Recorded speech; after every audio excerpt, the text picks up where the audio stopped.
سلام دوستان عزیزم. تو این ویدیو میخوام درباره یه موضوع خیلی مهم صحبت کنم که سوال خیلی از شما بوده و اون اینه که آیا با ازدواج با یه فرد معلول معافیت شامل حال طرف میشه یا اینکه نمیشه؟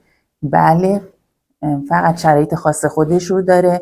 باید معلولیت اون دختر خانم شدید و خیلی شدید باشه. معلولیت ضعیف و متوسط شامل این ماده نمیشه. و دوم این که از تاریخ عقد رسمی باید 5 سال گذشته باشه. در غیر این صورت معافیت موقت صادر میشه و اگر در طی این 5 سال تعیین شده بین زوجین اختلاف به وجود بیاد و منجر به طلاق بشه، معافیت هم لغو میشه. این امر در سالهای گذشته باعث سوء استفاده عاطفی زیادی از دختر خانم‌های معلول شده بود.